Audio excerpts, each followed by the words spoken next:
নমস্কার বন্ধুরা, লাদাখ ট্রিপের পঞ্চম এপিসোডে আপনাদের সকলকে স্বাগত জানাই। আজকে আমাদের গন্তব্যস্থল হলো হ্যানলে, আর আজকে রাত হ্যানলেতে কাটিয়ে কালকে আমরা যাব সোমরিরি। দুটিই থাকছে আজকের আমাদের এপিসোডে। হ্যানলে যাবার এই রাস্তাটি বড়ই সুন্দর। বাঁদিকে সিন্ধু নদকে পাশে রেখে আমরা ছুটে চলেছি হ্যানলের দিকে।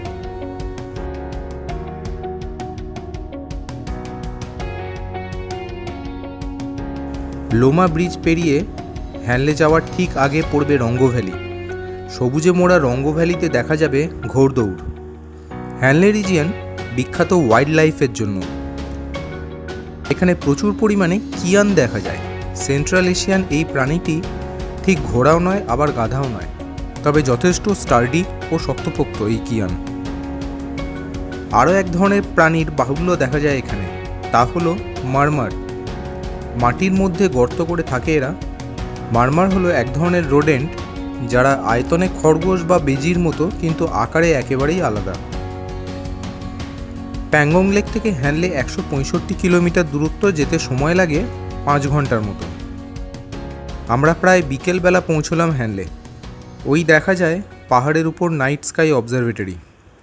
ধীরে ধীরে রাত হতে শুরু করলো আর আকাশ জুড়ে দেখা দিল মিল্কি ওয়ে। এ এক অদ্ভুত দৃশ্য। আমাদের গ্যালাক্সি খালি চোখে এমনভাবে দেখার অনুভূতি অকল্পনীয়।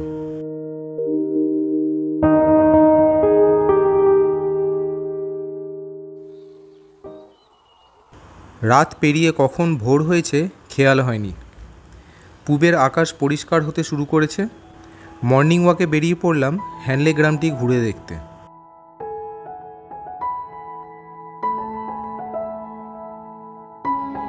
সামনে পাহাড়ের উপর দেখা যায় ডার্ক স্কাই অবজারভেটরি। তার বাঁ দিকে সাদা পর্বতগুলি দেখা যাচ্ছে। সেখানে অবস্থিত উমলিংলা, পৃথিবীর সর্বোচ্চ মোটরেবল পাস, 19,300 ফিট উচ্চতায়। আমরা হ্যানলেতে স্টে করেছি পদ্মা হোমস্টেতে। চলুন আপনাদের একবার পদ্মা হোমস্টেটা ঘুরিয়ে দেখাই।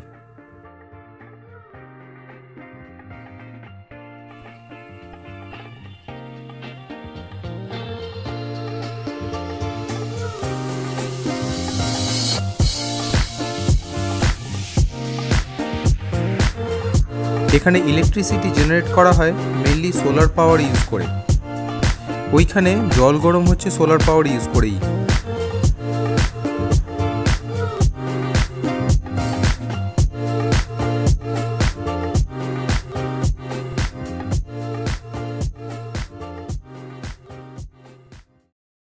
এবার আমরা এসেছি অবজারভেটরি ভিজিট করতে।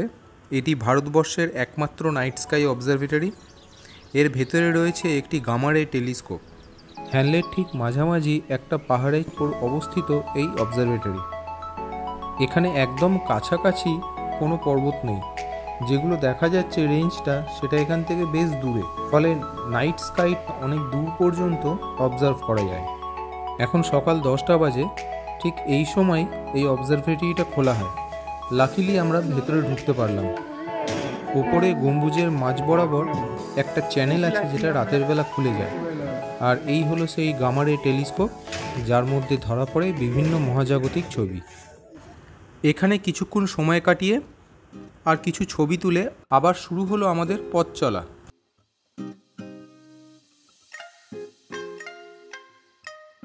এবার আমরা থাকতে না পেরে গাড়ি দাঁড় করিয়ে সবাই নেমে পড়লাম রাস্তার ওপরে।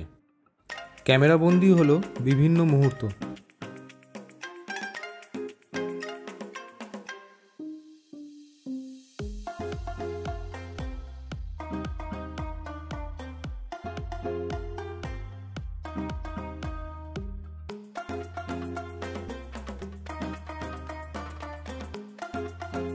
আবার দেখা মিলল সিন্ধু নদীর।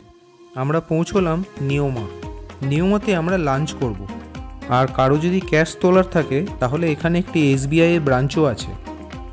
তবে 14,000 ফিট উচ্চতাতে নিয়মাতে সবথেকে অবাক করলো এই দৃশ্যটা। এখানে চলছে আজকে একটি ক্রিকেট টুর্নামেন্ট। 14,000 ফিট উচ্চতায় ক্রিকেট টুর্নামেন্ট দেখেও ভালো লাগলো। যেখানে আমাদের শ্বাস প্রশ্বাসেও অসুবিধে, সেখানে এই মানুষদের শারীরিক ক্ষমতা সত্যিই অবাক করে।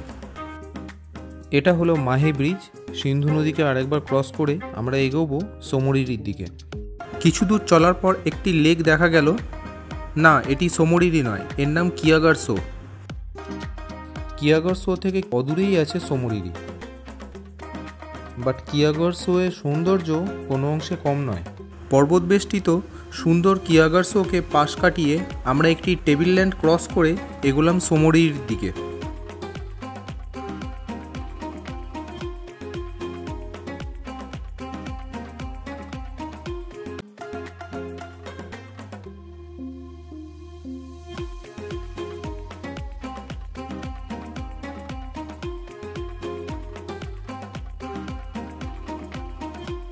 এখান থেকে প্রথম দেখা মিলল সোমরিরি।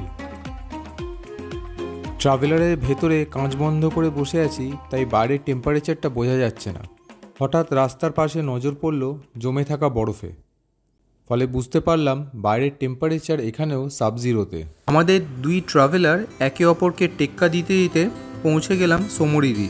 অসাধারণ সুন্দর সোমরিরির রূপ।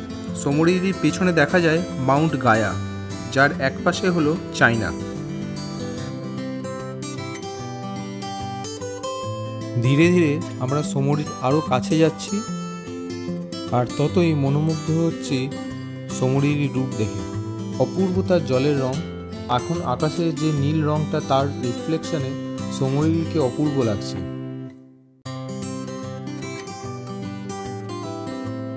প্যাংগং হচ্ছে লবণাক্ত হ্রদ, কিন্তু সোমরিরি হচ্ছে মিষ্টি জলের হ্রদ। ফলে এর উচ্চতা প্যাংগং লেকের থেকে বেশি হলেও এখানে বিভিন্ন জলজ প্রাণী দেখা যায়, যার মধ্যে উল্লেখযোগ্য বার্ড হেডেড গুজ। আমরা আজ থাকব সোমরিরি লেক ভিউ হোটেলে, যা ঠিক কার্জক মনাস্ট্রির সামনে অবস্থিত। এখন আমরা যে জায়গাটায় আছি তা হলো সোমরিরি কার্জক ভিউ পয়েন্ট। এখান থেকে সোমরিরির নর্দার্ন সাইড থেকে সাদার্ন সাইড পুরোটা একসঙ্গে দেখা যায়। চললো আমাদের প্রচুর ফটো সেশন। এরপর আমরা সোমরিরি লেকের পার বরাবর যাব। আজকের এপিসোড আমরা এখানেই শেষ করব, সোমরিরির পারে। আজকের এপিসোডটি যদি ভালো লেগে থাকে, then please share, like and subscribe to my channel line by line. পরের এপিসোডে দেখা হবে পুগা ভ্যালি, সারচু, বারালাচালা হয়ে জিসপা ও মানালির পথে।